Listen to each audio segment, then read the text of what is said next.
Hai semuanya, kami mahasiswa Politeknik Ilmu Komodus dari semester 4 program studi aplikasi perpajakan ingin mempresentasikan hasil diskusi kami dengan judul materi imbalan kerja.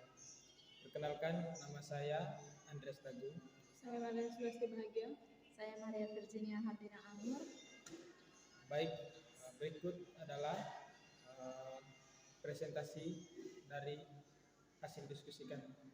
Imbalan kerja adalah imbalan yang diberikan kepada pekerja atas jasa yang telah dilakukan.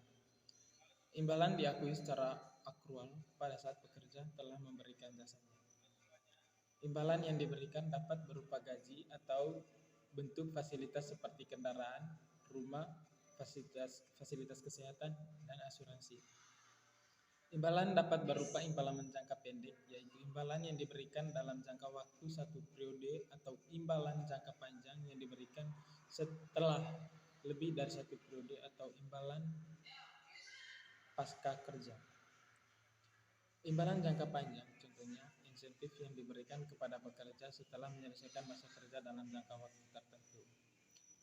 Imbalan pasca kerja diberikan setelah karyawan tersebut tidak lagi bekerja, baik diberikan sesaat pekerja tersebut menyelesaikan tugasnya atau diberikan secara periodik setelah pekerja tersebut tidak lagi bekerja, yang sering disebut sebagai pensiun.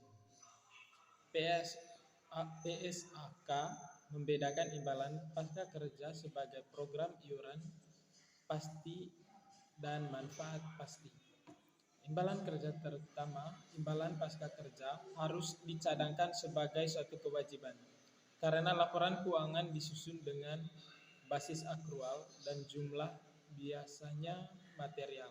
Secara garis besar, PSAK nomor 24 mengatur imbalan kerja secara luas. PSAK 24 menggolongkan imbalan kerja jangka pendek sebagai upah, gaji, iuran jaminan sosial, cuti tahunan berbayar, cuti sakit berbayar, bagi laba, bonus, dan imbalan non-moneter. Adanya imbalan yang memadai dapat membuat karyawan termotivasi untuk bekerja dengan kinerja yang baik pula, mencapai prestasi seperti yang diharapkan perusahaan, serta dapat meningkatkan tingkat kepuasan karyawan. Beban imbalan kerja adalah suatu bagian dari beban perusahaan yang harus diakui pada laporan laba rugi komprehensif.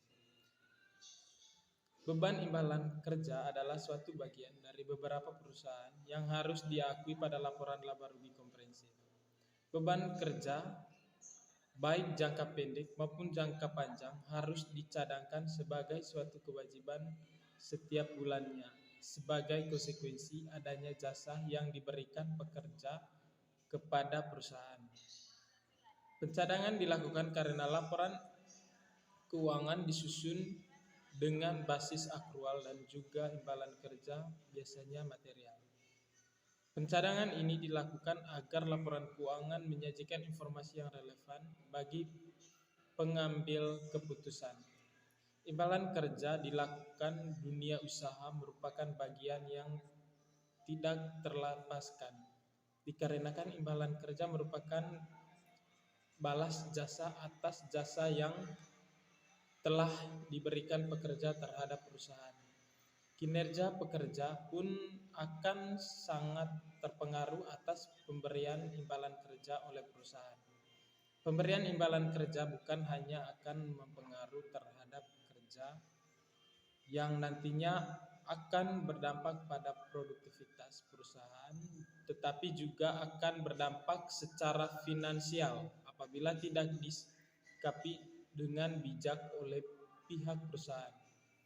PSAK 24 merupakan pernyataan standar akuntansi yang secara khusus mengatur atas pelaporan imbalan kerja, dimasukkan agar setiap perusahaan dapat melaporkan setiap imbalan kerjanya secara handal, agar setiap laba yang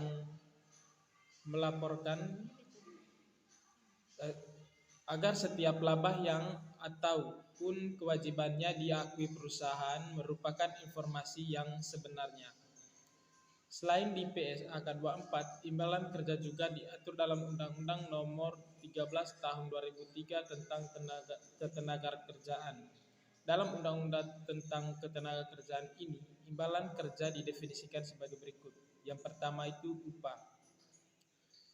Upah yang merupakan hak pekerja atau buruh yang diterima dan dinyatakan dalam bentuk uang sebagai imbalan dari pengusaha atau pemberi kerja kepada pekerja atau buruh yang ditetapkan dan dibayarkan menurut suatu perjanjian kerja, kesepakatan, atau peraturan perundang-undangan, termasuk tunjangan bagi pekerja atau buruh dan keluarganya atas suatu pekerjaan dana tahu jasanya yang telah akan dilakukan. Dan yang kedua, kesejahteraan pekerja atau buruh yang merupakan suatu pemenuhan kebutuhan atau keperluan yang bersifat jasmaniah dan rohani, baik di dalam maupun di luar hubungan kerja. Secara langsung atau tidak secara langsung dapat mempertinggikan produktivitas kerja dalam lingkungan kerja yang aman dan sehat. Imbalan kerja meliputi imbalan yang diberikan kepada pekerja atau tanggungannya ataupun penerima manfaat dan dapat diselesaikan dengan pembayaran atau dengan penyediaan barang atau jasa, baik secara langsung kepada masyarakat, suami istri mereka, anak-anak atau tanggungan lain, atau kepada pihak lain seperti perusahaan asuransi. Pengakuan dan pengukuran ketika pekerja telah selesai memberikan jasanya kepada entitas, maka entitas mengakui jumlah imbalan kerja yang tidak diskonto sebagai satu liabilitas atau beban akrual. Setelah dikurangkan jumlah yang telah dibayar, jika jumlah yang telah dibayar melebihi jumlah yang tidak didiskonto dari imbalan tersebut, maka entitas mengakui kelebihan tersebut sebagai aset atau beban dibayar di muka. Selama pembayaran tersebut akan menimbulkan sebagai contoh pengurangan pembayaran di masa depan atau pengembalian kas. Yang kedua, beban. Kecuali jika SAK mensyaratkan atau mengizinkan imbalan tersebut menjadi termasuk dalam biaya perolehan aset. Yang berikut pengungkapan. Pernyataan ini tidak mensyaratkan pengungkapan spesifik mengenai imbalan kerja jangka pendek. SAK mungkin mensyaratkan pengungkapan tersebut. Sebagai contoh, PSAK 7 mengungkapkan pihak-pihak berelasi mensyaratkan pengungkapan mengenai imbalan kerja atau personil manajemen. Yang berikut imbalan pasca kerja. Imbalan pasca kerja merupakan imbalan kerja selain pesangon atau imbalan kerja jangka pendek yang terutang setelah pekerja menyelesaikan kontrak imbalan.